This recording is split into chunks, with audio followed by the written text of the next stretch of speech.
Namo Sang Hyang Adi Budaya, Namo Buddhaya. Jumpa lagi dengan saya Puji Mujur dalam seri pendidikan agama Buddha dan Budi Pekerti, kelas 4 semester 1, bab 3 pertolongan sejati. Kali ini kita masuk ke dalam pembelajaran 9, yaitu dengan tema menolong dengan ikhlas. Siap untuk belajar anak-anak? Yuk kita awali dengan doa pembuka belajar dan duduk hening. Doa pembuka belajar. Terpujilah Tuhan Yang Maha Esa, Triratna, para Buddha dan Bodhisattva. Dengan ini saya berdoa, semoga saya dapat belajar dengan baik dan benar, agar menjadi anak yang pandai dan berbudi luhur. Semoga semua makhluk hidup berbahagia. Sadu, sadu, sadu. Ayo duduk hening.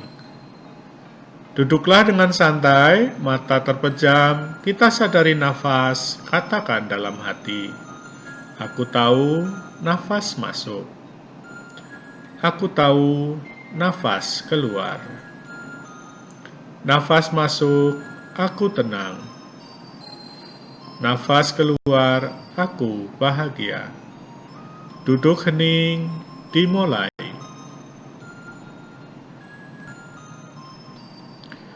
Duduk hening, selesai.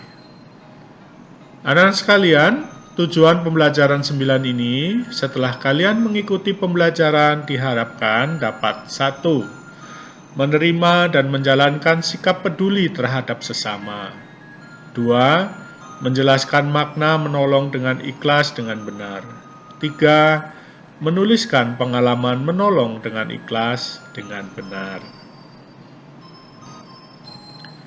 Apakah kalian masih ingat gambar ini? Iya, ini adalah gambar yang menceritakan pelajaran minggu lalu bahwa Siddhartha siap menjadi petapa, ya, dengan disaksikan oleh kuda Kantaka dan kusirnya Cana. Pangeran Siddhartha memotong rambutnya hingga tersisa 1 cm dan mengeriting ke kanan sampai akhir hayatnya. Nah, sejak saat itu setelah mencukur rambutnya dan menerima 8 perlengkapan seorang petapa dari Brahma Gatikara, Pangeran Siddhartha resmi menjadi petapa. Itu ya pelajaran minggu lalu. Yuk, sekarang kita akan belajar tentang menolong dengan ikhlas. Pernahkah kamu menolong? Ya, pasti pernah ya. Coba bandingkan dengan percakapan Andi dan Anto berikut ini ya. Mungkin pernah kamu lakukan hal yang sama seperti berikut ini. Andi, kamu tahu nggak? Andi menjawab, ya. Tahu tentang apa? Teman kita, Rita, tidak masuk sekolah. Ya, Rita tidak masuk sekolah karena tidak punya sepatu. Sepatunya sudah rusak, tidak bisa dipakai. Jawab Andi. Terus, kenapa emang? Kata Andi. Ayo, kita patungan. Ajak teman-teman kita untuk bantu Rita beli sepatu. Oh enggak ah, kata Andi. Loh, kenapa emang? Menolong teman kan perbuatan baik, kata Anto. Tetapi Andi menjawab kembali. Iya sih, tapi waktu aku lupa bawa pulpen, Rita juga gak mau menolongku. Padahal saya sering bantu dia pinjam pulpen. Oh, jadi Dari cerita ini anak-anak, apa yang bisa kalian ketahui? Kenapa Andi tidak mau menolong? Yo, nanti jawabannya di akhir pembelajaran. Sekarang kita lanjutkan dengan kisah Jataka yang menceritakan tentang pertolongan sejati. Anak-anak, suatu ketika Bodhisattva terlahir sebagai penyu raksasa yang sangat besar. Karena sangat besar, maka orang-orang menyebutnya sebagai penyu raksasa. Pada suatu hari, sebuah perahu besar berlayar di samudra itu dan memuat 500 pedagang di dalamnya. Tak lama kemudian, datanglah badai topan yang sangat dahsyat.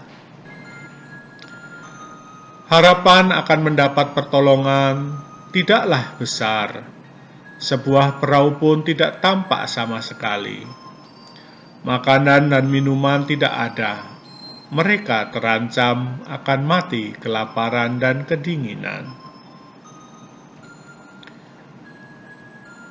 Ketika topan sudah reda dan laut menjadi tenang kembali, penyu raksasa menghampiri pedagang-pedagang yang sudah putus asa itu. Disuruhnya mereka naik ke atas punggung sebanyak yang dapat dibawanya dalam setiap perjalanan. Demikianlah penyu raksasa itu berenang-renang pulang pergi mengangkut pedagang-pedagang sampai orang yang terakhir.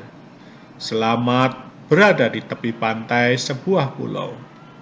Sudah tentu mereka semua bergembira dan berterima kasih kepada penyu raksasa itu. Sang penyu raksasa sangat letih sehingga setelah memberikan pertolongan kepada para korban, ia pun jatuh tertidur di pantai. Sementara itu, pedagang-pedagang merasa sangat lapar. Mereka melihat-lihat pulau itu dengan harapan akan mendapat makanan. Tetapi malang bagi mereka, sebab pulau itu setengah tandus, sehingga tidak dijumpai banyak makanan. Mereka berbaring-baring di pantai dengan perut yang semakin lama semakin melilit. Dan seperti ada yang menggerakkan mereka tertuju kepada penyu raksasa itu dan terus memandang kepadanya tanpa berkedip. Timbul pikiran yang tidak-tidak dalam pikiran mereka. Penyu raksasa yang sedang tidur seakan-akan merasakan apa yang sedang dirasakan pedagang-pedagang itu. Sang penyu bangun dari tidurnya. Ia berpikir sejenak dan terbayang dengan jelas tujuannya untuk menjadi Buddha. Kemudian ia berpikir, daripada bertahun-tahun harus menjadi penyu, lebih baik jika saya mengorbankan diri menjadi makanan bagi pedagang-pedagang yang kelaparan. Maka sang penyu raksasa pun mengorbankan dirinya untuk dimakan. Para pedagang tertolong olehnya, dan tidak lama kemudian datanglah sebuah perahu yang mengangkut mereka dari pulau itu kembali ke rumah masing-masing. Nah, demikian anak-anak kisah Bodhisattva yang terlahir menjadi penyu, menolong dengan ikhlas para pedagang yang kapalnya tenggelam oleh badai. Penyu ini berbahagia menolong para pedagang itu, bahkan mengorbankan dirinya. Karena beliau, penyu ini, Bodhisattva ini, ingin menjadi seorang Buddha. Kalau terus menjadi penyu, maka lama mencapai kebudaannya. Ya, itulah tindakan terpuji dari penyu raksasa. Apa persamaan Andi dan penyu raksasa? Yo, apa? Ya, keduanya sama-sama menolong, keduanya sama-sama membantu. Andi tadi membantu Rita, penyu juga membantu para nelayan. Tapi mengapa Andi tidak mau menolong Rita lagi? Iya, Andi kecewa Kenapa Andi kecewa? Satu, karena Rita tidak mau membantu Andi saat membutuhkan. Dua, Andi kecewa karena mengharap imbalan atas perbuatan baiknya. Nah, jadi anak-anak sekalian, Andi sebenarnya bisa tidak kecewa kalau dia tidak mengharapkan imbalan, ya.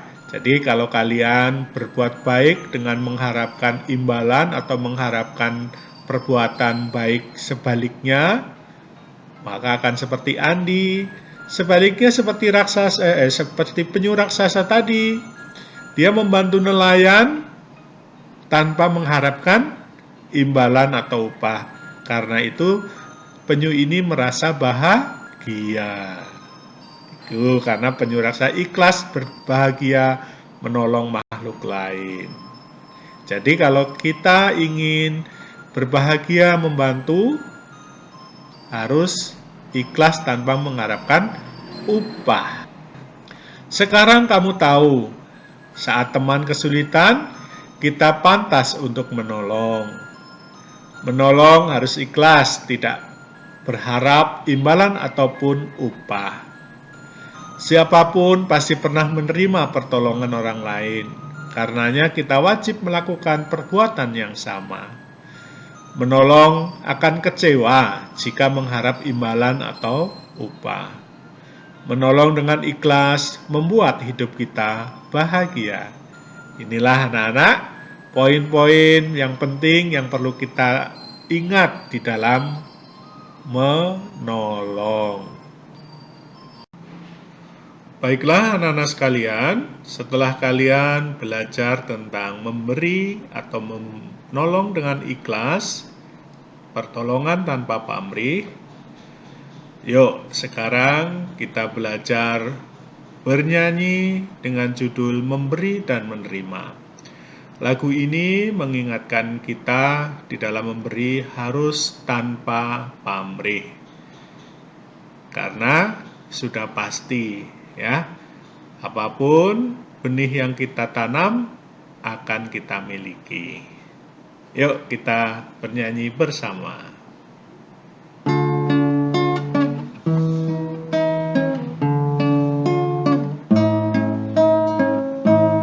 Memberi tak berarti mengurangi, menerima tak lantas lupa diri.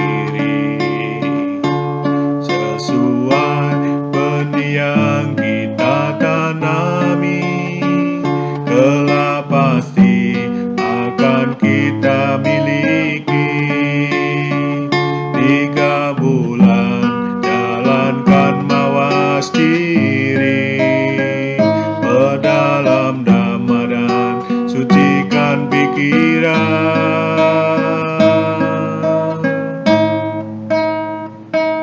Ikut serta memberi kesempatan yang indah, menanam jajah di ladang yang subur.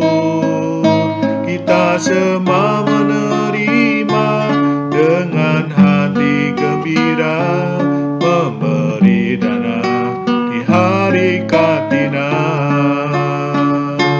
Sebelum, sesaat, dan sesudah memberi dana kepada Sangga, hati selalu bahagia.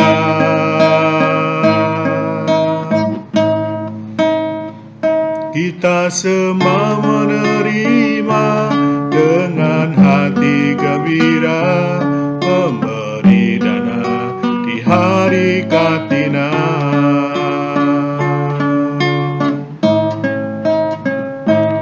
Memberi tak berarti mengurangi, menerima tak lantas lupa diri. Sesuai benih yang kita tanami, kelak pasti akan kita miliki.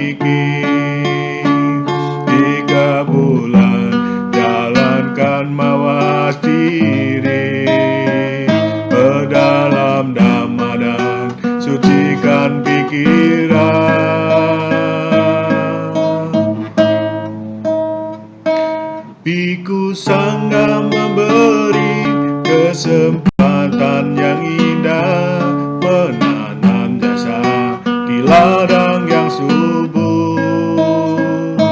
Kita semua menerima dengan hati gembira, menanam jasa dari Katina, meneri dana di hari Katina.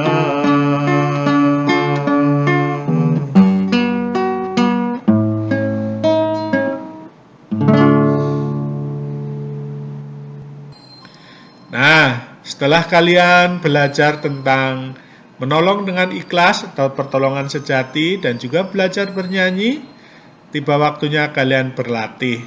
Ya, isi tabel ini dengan mengisi perbuatan baik yang pernah kamu lakukan. Tulis pertolongan yang pernah kamu lakukan itu apa. Boleh dibantu orang tuamu ya. Jadi 1-10 kamu isi perbuatan baik apa yang pernah kamu lakukan, menolong apa, alasannya apa, bagaimana perasaanmu, ceritakan di sini. Paham ya? Oke, silakan buat tabelnya seperti ini. Baik anak-anak, selesai sudah pelajaran kita hari ini. Yuk kita tutup dengan doa penutup belajar. Terpujilah Tuhan Yang Maha Esa, Triratna, para Buddha dan Bodhisattva. Terima kasih kepada semua orang yang telah membantuku belajar hari ini. Semoga mereka diberkati kesehatan dan kebahagiaan. Semoga ilmu yang kupelajari berguna bagi diriku dan orang lain. Semoga semua makhluk hidup berbahagia. Sadhu, sadhu, sadhu. Namo Sang Hyang Adi Budaya. Namo Buddhaya.